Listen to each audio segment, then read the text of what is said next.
Hello everyone, my name is Venusian Calliope, and today, this is the third time I'm recording this, so hopefully things don't end up going wrong again. Hopefully. That is a small caveat to pay for everything that's been going on in my life right now. And I mean, today was okay.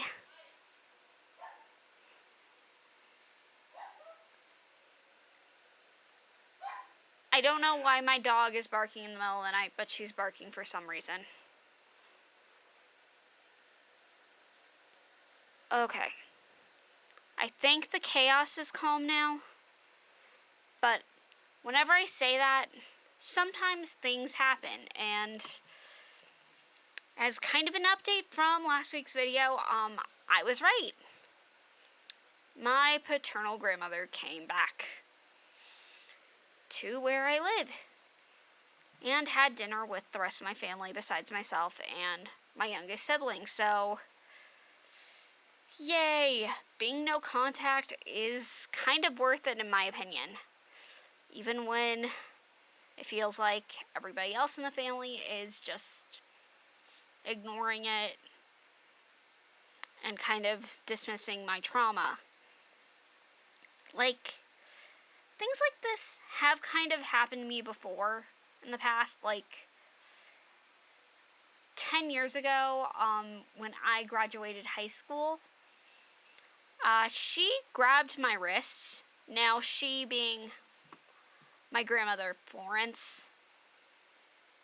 Yes, that's not her real name, but for all intents and purposes, her name is Florence.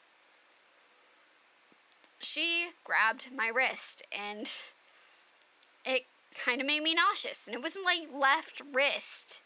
And like, after graduation, she was like grabbing it and just being like, I need to see you now, through gritted teeth. And it's like, okay, Florence. But like, that was like the first time that I really went no contact with her, like before that. And then after it just was like hell, and I was just like, I'll stay in contact with her. And then my dad proceeded to call me a drama queen for that instance alone, and me like kind of having a panic attack after having my wrist grabbed without my consent. Like, excuse you. Like, no one should be grabbing anyone like that, like, at all.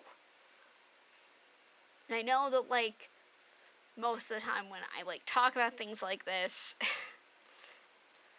at this point, my YouTube channel is probably more like a blog or, like, an online journal entry at this point.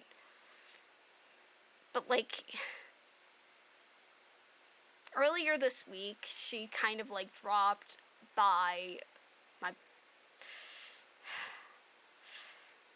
like, in a public place with my parents, and basically gave them a bunch of old stuff that I had, like, at her home, including, like, sketchbooks and stuff from when I was, like, 11, 10 years old, and it's like, I don't want to look through this, and part of me is like, I should throw it, but then another part of me is like, I was, like, 10/11, I should, like, at least look at it, and then it's like, no, I don't want to, like, associate, like, anything with, like, her. I just want to, like, permanently, like, burn, like, everything associated with her and just move on with my life. But she keeps coming back.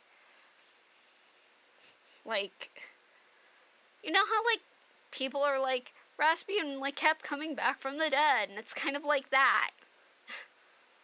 But it's just like, or like Christopher Lee's Dracula and the Hammer movies.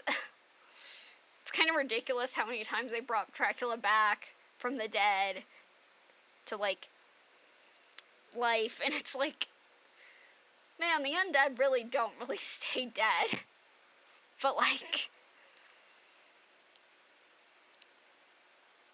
I wish that, like,